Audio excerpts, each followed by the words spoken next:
time for the Shannons lap to the grid. We're here in Bathurst. It's my job to deliver the reigning Bathurst champ, Todd Hazelwood, to the racetrack. And Todd, I've organised something pretty cool for us today. You certainly have, Chad, and you knocked it out of the park.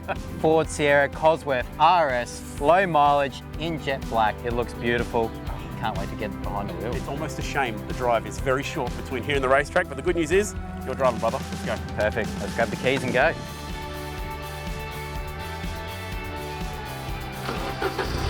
Righto, Chad, let's do it. You know the way? I think everyone knows the road to Bathurst. Let's do it. Just go up. Oh, how good's this? Beautiful. Well, first impressions, this thing's awesome. Oh, it feels fast. You know, it feels like it's a road car on steroids. You know, imagine driving this around in the 80s and I feel like I need to channel my inner DJ and have a set of aviators or something. Get open face helmet, have the race cam over my head. When I got asked to drive, do you want to drive a Ford Cosworth Sierra? It's like, well, hell yeah. You know, it does not get any more iconic than this, you know, especially for DJ. You know, you had between him and JB with John Bow behind the wheel of the 18 Ford Sierra, they had some success in these cars. I feel like it's quite iconic. My first time fronting up as a, in the Shelby Power Mustang this weekend, driving for DJR, arriving to the mountain in this serious bit of kit. It doesn't get any cooler than this, in my opinion. Bit of a story behind this car. Rolled off the production line in 1986. It was actually sold into Australia. I think it arrived in 2011 after a full refurbishment and everything else. But guess how much the guy paid for this car brand new? Oh, I don't want to know. I think £15,000. These were also rally cars as well. Can you imagine doing a rally in this thing? Oh, I wish I was around in that era to experience it because these cars are so raw. You know, you feel like you're at one. You can feel the synchros in the gearbox.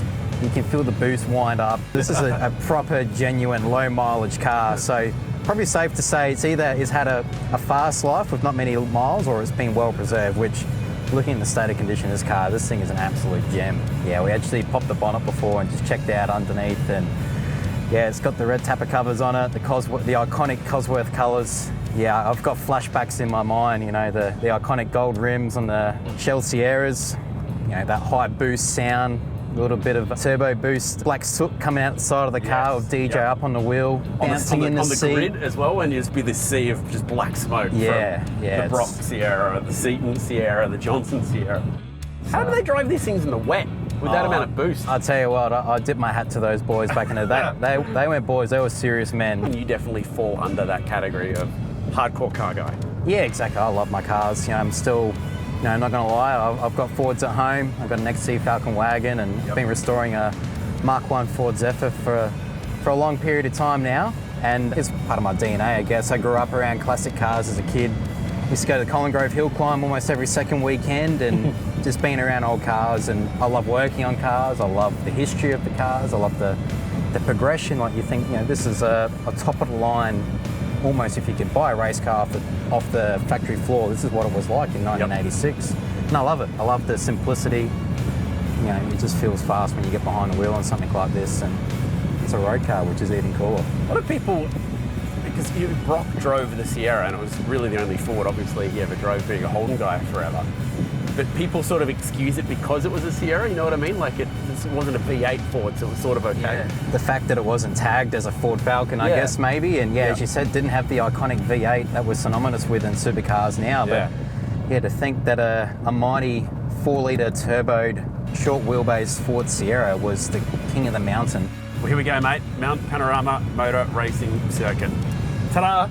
We've arrived. It's Bathurst week. It doesn't get any better than that. I'll tell you what, I've never had an entrance like this coming to Bathurst. This is as good as it gets. It'd be pretty rude not to do a lap. I know, right? Surely. So let's try our luck. Let's see if the security's kind to us today. Well, we call it the Shannons lap to the grid, and we have literally driven onto the grid. And that is how you do it in style. Todd Hazelwood, reigning champ. Welcome back to Bathurst, brother. It's great to be back. This is the great race, and there's no better way to arrive here in style. Getting goosebumps just thinking about it. We're here in a Ford Sierra on the starting grid. This is where Brody obviously started the race last year from P1. Man, I'd love to do that again this year. It'd be quite special in these colours. Bring it on. All right, mate, best of luck. Thanks, Chad.